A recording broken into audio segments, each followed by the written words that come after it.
If you trust in someone who is greater than your problems, you will not be depressed.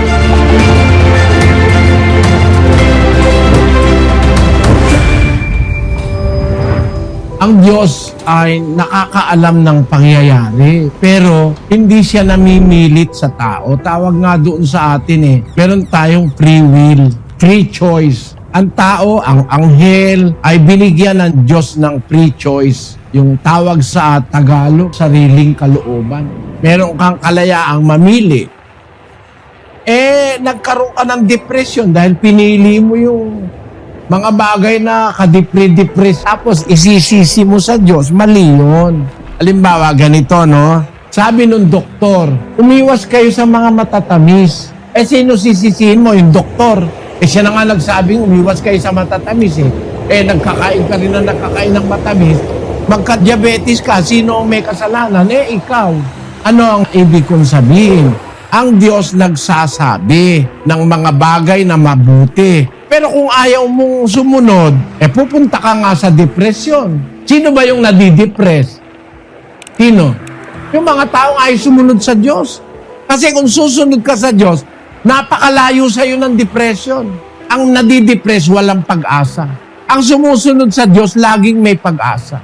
Mayroon siyang Diyos na inaasahan sa buhay niya na makakagawa ng bagay na para sa iba imposible. Paano ka magiging depressed kung meron kang laging inaasahan? Kaya sa Kristiyano, bawal yung mamroblema ka, ma-depress ka, bawal yun Bakit?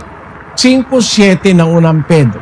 Na inyong ilagak sa Kanya ang lahat ng inyong kabalisahan, sapagkat kayo'y ipinagmamalasakit niya. Yung kabalisahan, yung worries, yung preoccupations, at saka iba-ibang problema, yun ang nagkokos ng depression kung tumusunod ka sa Diyos, ilagak mo sa Diyos yung kabalisahan mo. Sapagkat ipinagmamalasakit niya kayo, sabi ni San Pedro. Kaya doon sa 4:6 ng Pilipos, ang sabi, Huwag kayong mga balisa sa anumang bagay, kundi sa lahat ng mga bagay, sa pamamagitan ng panalangin at daing na may pagpapasalamat, ay ipakilala ninyo ang inyong mga kahilingan sa Diyos.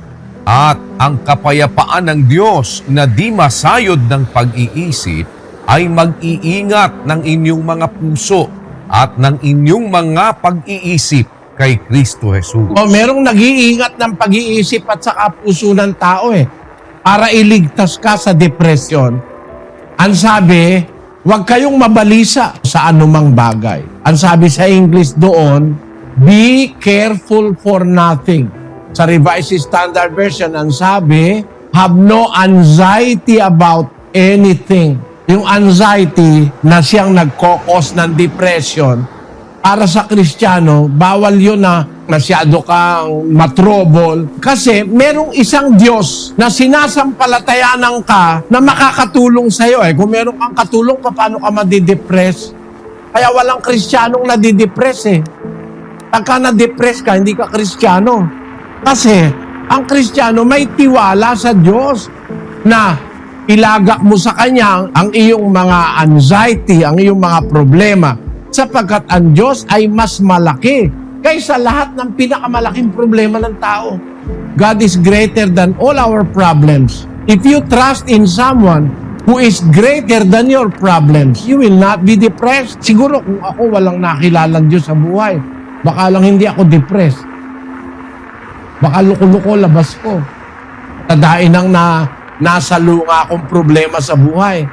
Pero salamat sa Diyos. Hanggang ngayon, maliwanag pa naman ang isip ko At nakapagtuturo ako sa maraming mga tao para huwag silang ma-depress. Meron akong kapatid sa Hagunoy na nininervyos Kako Bradeli. Yun daw kanyang palpitation sobra. Kako, ganito. Naniniwala ka ba ang tao mamamatay? Oo. Naniniwala ka hindi ka mamamatay kung hindi pa gusto ng Diyos. Nasa Biblia yon.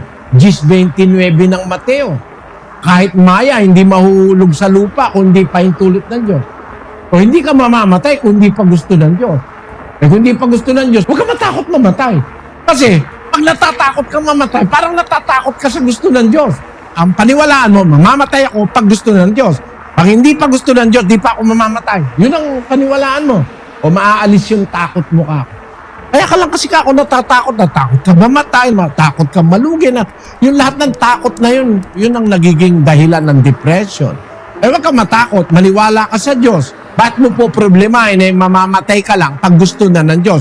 Kung hindi naman gusto ng Diyos, di ka pa naman mamamatay. Maya nga, hindi mahuhulog sa lupa eh. Kung hindi kalooban ng Ama na nasa langit eh. Kung yun lang maya, maliit lang ng halaga nun eh. Mas malaki ka sa maya, mas mahalaga ka sa Diyos. Hindi kanya papayagang mamatay nang hindi mo pa oras. Ihanda mo na ka ako sarili mong mamatay para huwag kang matakot na wala nervyos niya nung matutong magtiwala sa Diyos. Ang depression ay para bang a feeling that it feels like it is the end of everything.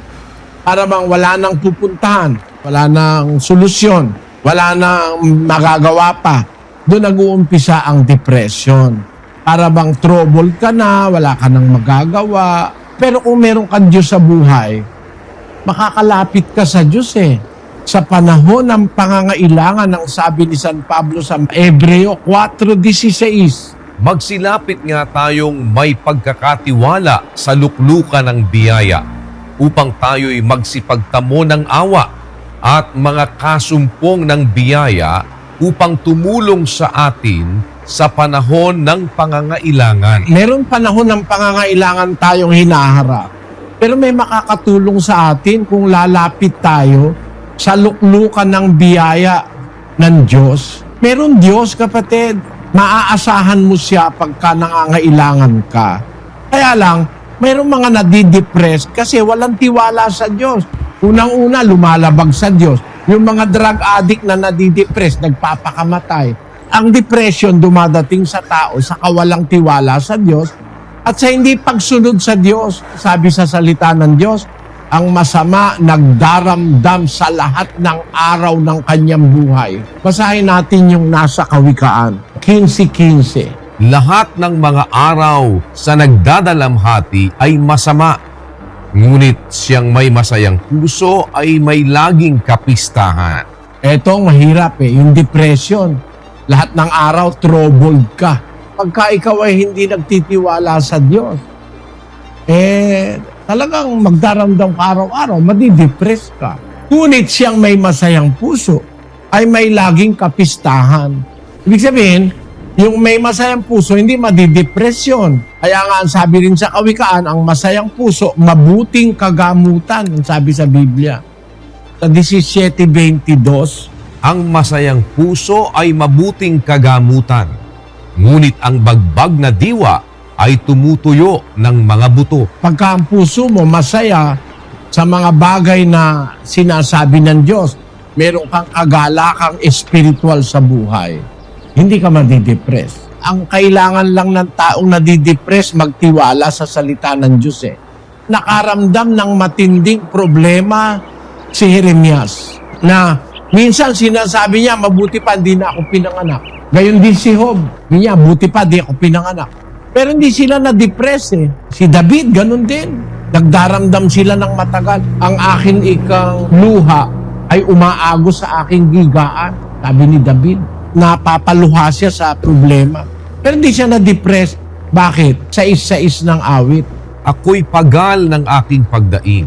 Gabi-gabi ay aking pinalanangoy ang aking higaan. Aking dinidilig ang aking hiligan ng aking mga luha. Ang aking mga mata ay nangamumugto dahil sa